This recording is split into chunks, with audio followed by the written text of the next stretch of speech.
할렐루야.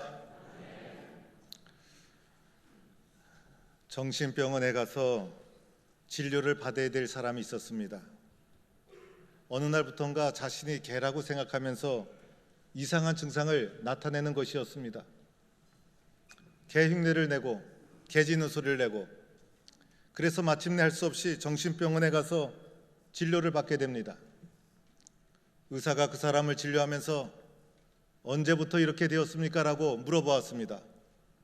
그러자 강아지 때부터 이렇게 되었습니다 라고 말했다는 것입니다. 이 정도 증상이면 아주 심각한 증상이다 할 수 있습니다. 사람만이 자기 자신에게 할 수 있는 질문이 있습니다. 나는 누구인가? 라는 질문인 것입니다. 이것은 사람만이 자기 자신에게 할 수 있는 질문인 것이고, 나는 누구인가? 내가 나를 어떻게 인식하고 있는가? 나는 나를 누구라고 생각하는가? 이것이 우리의 삶에 매우 중요한 질문인 것입니다. 예수님은 나는 선한 목자다, 나는 생명의 떡이다, 나는 부활이요 생명이다, 자기 자신이 누구인지 정확히 인식하고 계셨던 예수님이셨기 때문에 사명을 잘 감당할 수가 있었던 것입니다. 여러분은 자신을 어떻게 생각합니까? 자기 자신을 어떠한 사람으로 인식하고 있습니까? 나를 귀하게 여기면 인생도 귀하게 여기게 되는 것이고, 나를 소중하게 여기지 않으면 나의 인생도 소중하게 살 수가 없는 것입니다. 어떤 사람은 자기 자신을 너무나 비천하고 낮게 생각합니다. 그래서 나는 작은 사람이야, 나는 보잘것없는 사람이야, 나는 특별한 능력이 없어, 이렇게 생각하다 보면 모든 것이 두렵고 적극적으로 삶을 살 수가 없고 인생의 자신감을 상실하게 됩니다. 그런데 어떤 사람은 너무 과대하게 자신을 인정하게 됩니다. 그래서 모든 면에서 자신이 주도해야 되고, 자신이 결정해야 되고, 자신이 판단해야 되고, 자신이 다른 사람보다 월등한 사람이라 생각합니다. 이렇게 자신을 과대하게 생각하는 것도 인생의 문제가 되는 것입니다. 나의 존재를 올바르게 인식하고 올바른 뿌리를 내리는 것, 올바르게 나 자신을 인정하는 것, 얼마나 중요한지 모릅니다. 오늘 말씀에서는 예수 믿고 나서 변화된 나의 신분, 예수 믿는 우리들의 변화된 신분에 대해서 말해주고 있습니다. 우리들이 예수 믿기 전에는 죄 아래서 소망 없이 살아가던 사람들이었습니다. 하나님의 백성도 아니었고 하나님과 관계된 사람도 아니었습니다. 하나님의 궁일도 입지 못했습니다. 죄 아래 소망 없이 살다가 우리가 가진 소망이 있어봤자 세상의 작은 소망을 붙잡고 살아가던 보잘것없는 사람이었습니다. 그러나 예수 믿고 나서 우리의 신분이 변화가 되었습니다. 우리가 가지게 된 특권을 가지게 된 것입니다. 그래서 우리들은 이제는 하나님의 백성이요, 하나님의 긍휼을 입은 자요, 변화된 새로운 신분과 특권을 가진 자가 된 것입니다. 고린도후서 5장 17절에 그런즉 누구든지 그리스도 예수 안에 있으면 새로운 피조물이라, 이전 것은 지나갔으니 보라 새 것이 되었도다. 예수 그리스도 안에서 새로운 피조물로 변화된 신분, 누리게 된 특권이 우리 가운데 있다는 것입니다. 이 특권과 이 신분이 무엇인지를 우리는 정확히 이해할 필요가 있는 것입니다. 오늘 베드로전서 말씀에서 구체적으로 4가지 특징을 말해주고 있습니다. 첫째는 우리는 택하신 족속이 되었다는 것입니다. 예수 그리스도 안에서 우리의 변화된 신분, 첫 번째는 택하신 족속이 되었다는 것입니다. 모든 성도는 하나님이 선택한 사람들입니다. 우리 모두는 하나님의 특별한 사랑과 은혜로 선택된 줄로 믿습니다. 이것이 우리의 변화된 신분이라는 거예요. 우리의 변화된 신분이요, 우리가 가지게 된 특권이라는 것입니다. 나는 하나님이 선택해 주셨다, 나는 하나님이 선택해 주셨다, 이것이 나의 변화된 신분인 것입니다. 하나님이 선택해 주시되 일방적으로 선택해 주셨죠. 하나님이 선택해 주시되 나에게 선택받을 만한 조건이 있었기 때문에 선택한 것이 아니라는 거예요. 내가 뭔가 하나님 앞에 잘해서, 내게 어떤 공로가 있어서 하나님이 나를 선택해 주신 것이 아니라 아무 자격이 없음에도 불구하고 일방적으로 나를 선택해 주셨다는 것입니다. 하나님의 선택은 또한 주권적인 선택이었어요. 하나님께서 다른 사람의 의견을 잘 청취해서 참조해서 선택한 것이 아니라 절대적인 주권을 가지고 나를 보시고 나를 인정하시고 나를 선택해 주셨다는 것입니다. 선택을 받았다는 것이 얼마나 소중한 것인지 모릅니다. 어릴 적 학교 다닐 때 선생님이 나를 선택해 주셔서 심부름 한 번만 시켜줬으면 얼마나 좋을까? 이 선택에 대한 갈급함을 가지고 있은 적이 있지 않습니까? 친구가 나를 선택해주고 사랑하는 사람이 나를 선택해주고 일터에서 선택을 받고 교회에서 선택을 받고 선택을 받았다는 것이 우리의 삶에 얼마나 소중한 가치인지 모릅니다. 나의 가치를 인정해주고 나를 선택해 주었을 때 우리들은 나를 인정해준 그분을 위해서 몸을 바치고 인생을 희생하게 되는 것입니다. 제가 모시던 교회 목사님 아들이 성악을 했어요. 그런데 이 목사님 아들이 성악을 하면서도 악길이 열리지 않아서 유럽에서 연주 활동을 하고 싶은데 적절한 일자리가 생기지 않아서 음악을 졸업하고 그때를 기다리고 있었어요. 어느 날 모집 광고가 나왔어요. 프랑스의 어떤 오페라단에서 단원을 모집한다는 거예요. 거기에 응시를 하고 가보니 딱 한 명을 모집하는데 100명이 넘는 유럽의 성악가들이 모여 있는 거예요. 그 사람들을 보니 자기보다 훨씬 노래를 잘하더라는 거예요. 너무나 안타까워서 집으로 전화했어요. 아버지 기도해 주세요. 그런데 그때 사모님은 병이 들어서 거의 굉장히 심각한 가운데 있었어요. 평생을 아들을 위해서 기도하면서 아들이 잘 되기를 원했는데 아들이 음악을 졸업하고 취업을 하지 못해서 아들이 어렵게 살아가던 그때 사모님은 간경화증으로 이제 얼마 남지 않은 이 투병 생활을 하고 있었던 상황이었어요. 아들이 오디션을 보았어요. 그런데 예상한 대로 그 오디션에서 떨어지고 말았어요. 낙심하고 기차를 타고 돌아오는데 한 통의 전화가 걸려옵니다. 전화를 받아보니 우리 오페라단에서 한 사람을 뽑으려고 했는데 당신 목소리가 꼭 필요한 사람이어서 추가로 한 명을 더 뽑기로 했습니다라는 합격 소식을 듣게 됩니다. 그때 걸려온 전화는 하나님이 자기에게 전화해 준 것처럼 들려오더라는 거예요. 하나님이 나를 찍어서 선택해 준 것처럼 들려왔다는 거예요.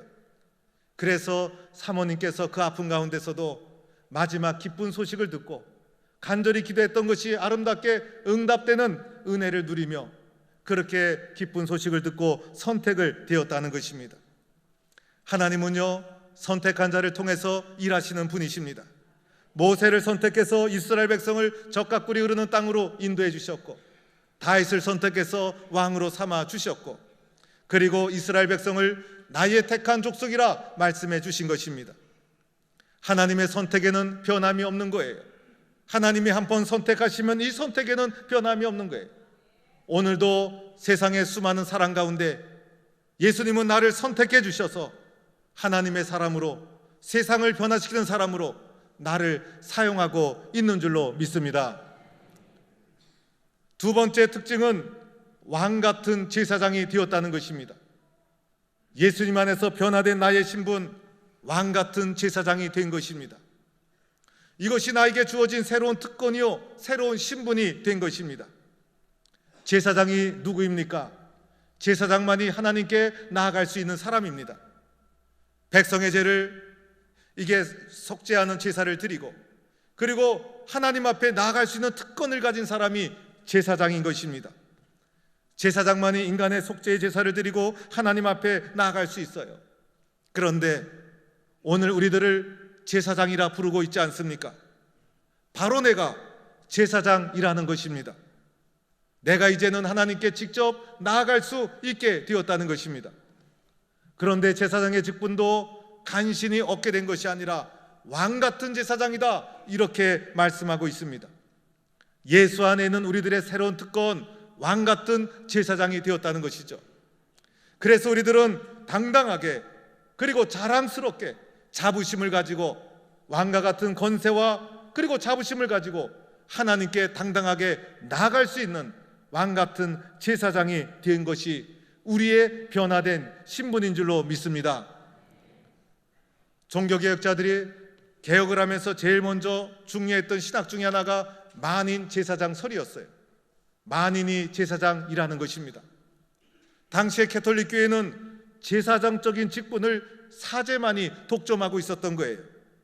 그래서 백성들과 하나님 사이에 사제가 끼어들어서 백성들의 죄를 그 사제가 고해성사로 듣고 하나님께 고해야 된다는 백성과 하나님 사이에 사제가 끼어 있었던 것입니다. 이로 인해서 많은 병폐가 일어났죠. 그래서 종교개혁자들이 그것이 아니다, 모든 사람은 예수 그리스도 안에 있는 사람은 왕 같은 제사장이다, 모두가 하나님 앞에 직접 나아갈 수 있다, 예수님의 이름으로 하나님께 직접 기도할 수 있다, 예수님의 이름으로 하나님께 직접 나아가면 하나님은 그들을 품어주시고 그들의 기도를 들어주시는 것이다. 그래서 만인 제사장설을 말씀하게 된 것이죠. 오늘 우리들은 나와 하나님 사이에 그 어떤 이물질이 끼어 있는 것이 아니에요. 나와 하나님 사이에 어떤 존재가 개입되어서도 안 되는 것이죠. 세상의 많은 사람 가운데 하나님은 나를 왕 같은 제사장으로 불러주셔서 하나님 앞에 직접 나아갈 수 있도록 나를 삼아 주셨다는 것이죠. 따라서 우리들은 예수님 앞에 예수님의 이름으로 하나님께 직접 나아갈 수 있는 제사장이다, 나는 왕 같은 제사장이다, 이런 변화된 신분에 대한 확신과 믿음을 가지고 살아가야 되는 것입니다. 세 번째 변화된 신분은 거룩한 나라라는 것입니다. 오늘 우리가 사는 이 세상은 거룩한 나라가 아닙니다. 그러나 이 세상 속에 살고 있던 우리들에게 하나님은 거룩한 나라, 하나님 나라 백성으로 우리를 불러주신 것입니다. 예수 그리스도의 피로 깨끗하게 된 우리들, 이제는 예수 그리스도 안에서 하나님의 말씀에 순종하고 하나님의 통치에 순종하고 하나님 말씀을 듣고 살아가는 하나님 나라 백성이 된 것입니다. 이제 우리들은 하나님 나라를 위하여 살도록 부름받은 존재가 저와 여러분인 것입니다. 우리가 비록 이 땅에 살지만은 하나님 나라를 바라보며 하나님 나라를 위해서 살도록 부름받은 존재가 된 것이죠.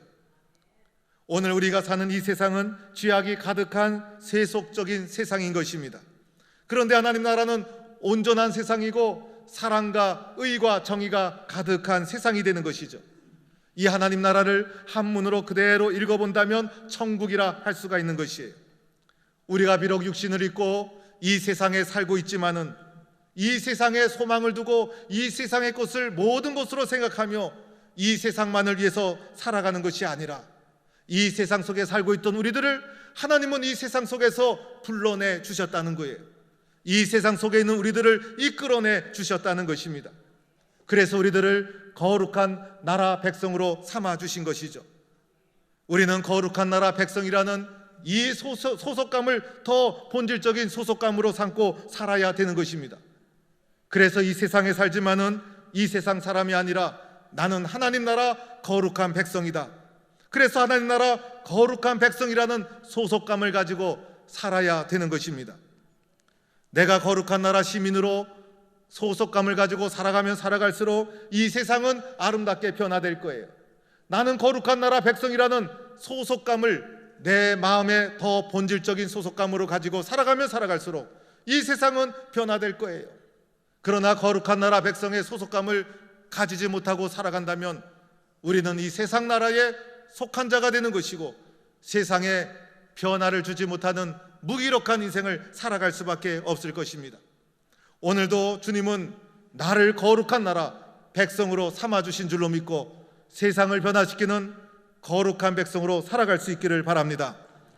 네 번째는 그의 소유된 백성이 나에게 주어진 새로운 신분이라는 것입니다. 하나님은 나를 가리켜 하나님의 소유된 백성이라고 하고 있습니다. 여러분, 내가 어떤 물건을 소유하기 위해서는 값을 지불해야 되죠. 내가 값을 지불하고 그 물건을 사야 그것이 내 소유가 되는 것입니다. 내가 하나님의 소유가 되는 과정 속에 하나님이 값을 지불해 주셨다는 거예요. 죄를 없애주시기 위해서 예수 그리스도의 십자가의 피로 값을 지불해 주셨다는 거예요. 아낌없이 값을 지불해 주시고 세상 속에 있었던 우리들을 구원해 주시고 하나님이 그의 소유로 우리를 삼아 주셨다는 것입니다. 나는 하나님의 소유다. 나는 하나님께 속하였다. 우리는 이렇게 믿고 생각해야 되는 것입니다. 이사야 43장 1절에 야곱아 너를 창조하신 이가 여호와께서 지금 말씀하시느니라. 이스라엘아 너를 지으신 이가 말씀하시느니라. 너는 두려워하지 말라. 내가 너를 구속하겠고 내가 너를 지명하여 불렀나니 너는 내 것이라.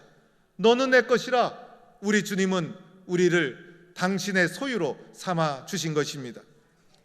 우리는 이렇게 놀라운 신분, 변화된 신분, 놀라운 특권을 가지게 되었어요. 선택받은 백성, 그리고 왕같은 제사장, 거룩한 나라, 그리고 그의 소유된 백성. 이것이 예수 그리스도 안에서 새롭게 주어진 나의 신분이요 우리의 특권인 줄로 믿고 살아가는 성도가 되시기를 바랍니다. 그런데 우리는 여기서 몇 가지를 생각해 봐야 합니다.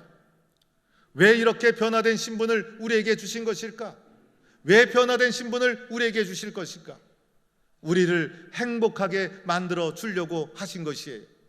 우리의 자존감을 높여 주시려고, 우리 자신을 긍정적으로 생각하라고, 나의 인생을 귀하게 여기라고 우리 주님은 나에게 이렇게 변화된 신분을 주셨다는 거예요. 예수 믿음에도 불구하고 자기 자신을 작게 생각하고 나는 보잘것없는 사람이라고 생각한다면 그것 또한 불신앙이라고 할 수 있는 거예요. 예수님 안에서 우리들은 나는 귀한 존재야. 예수님은 나를 사랑해 주셨어. 예수님께서 십자가의 피로 값주고 나를 소유 삼아 주셨어. 예수님은 수많은 사람 가운데 나를 선택해 주셨어. 하나님은 나를 귀하게 여겨 주셨어. 이렇게 하나님의 눈으로 나를 보고 예수님 안에서 자기 자신에 대해서 존귀한 믿음과 생각을 가지는 성도가 되어야 하는 것입니다. 그리고 또 하나는 왜 이렇게 우리에게 특별한 신분을 주셨는가? 왜 이렇게 특별한 신분을 주셨는가를 생각해 봐야 합니다. 왜 보잘것없는 나에게 하나님은 특별한 신분을 주셨는가? 그것은 오늘 9절 말씀에 나와 있는 것처럼 아름다운 덕을 선전하게 하시려고, 하나님께서 베풀어 주신 아름다운 덕을 선전하게 하시려고, 하나님께서 우리에게 베풀어 주신 그분의 사랑, 그분의 은혜, 그분의 그 사랑을 세상 속에 선전하게 하시려고, 세상 속에 나타나게 하시려고 보잘것없는 나를 불러서 나에게 특별한 신분과 특권을 허락해 주셨다는 것입니다. 사랑하는 성도 여러분, 오늘 우리는 베드로 전서 2장 9절 10절 말씀을 보았어요. 베드로 사도가 사역을 했을 당시에 시대 상황이 어떠했을까? 그 당시는 고난의 시대였어요. 핍박이 있었고 예수 믿는다는 이유로 멸시를 당하고 추방을 당하고 예수 믿는다는 이유로 일자리를 잃어버리고, 그리고 그들이 살아가는 사회가 다신교적인 사회여서 믿음이 변질될 위험성이 항상 그들 가운데 있었던 것입니다. 이런 환경 가운데 믿음을 지키는 것 쉬운 일이 아니었어요. 이런 가운데 말씀을 붙잡고 살아가는 것 너무나 어려운 일이었어요. 그래서 베드로 사도는 성도들에게 우리의 변화된 신분이 무엇인지, 예수님 안에서 우리가 누리게 된 특권이 무엇인지를 분명히 알아야 된다. 그것을 분명히 할 때 너희들은 세상을 이길 수가 있는 것이다. 그래서 초대교회 성도들은 고난이 찾아올 때마다 이렇게 생각했던 것이에요. 나는 비록 육신적으로는 보잘것없지만은 하나님이 선택해 준 존귀한 사람이야.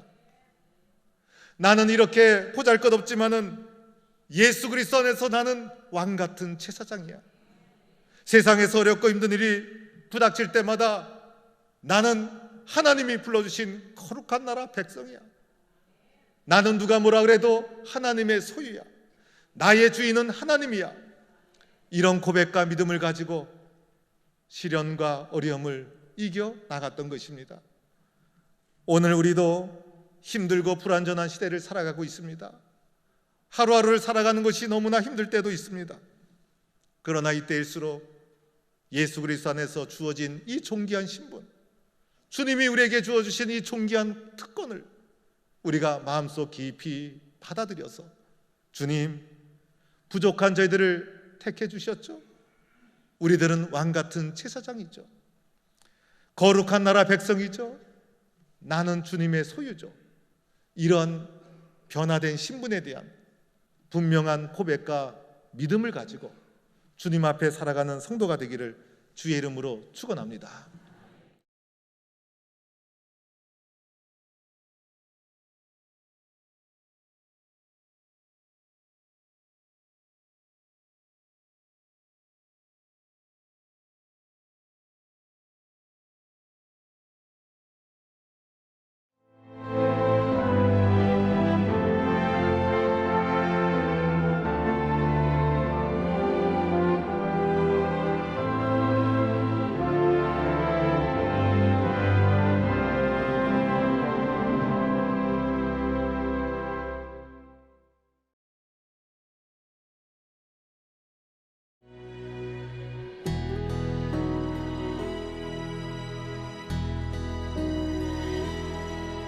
나를 지으신 이가 하나님,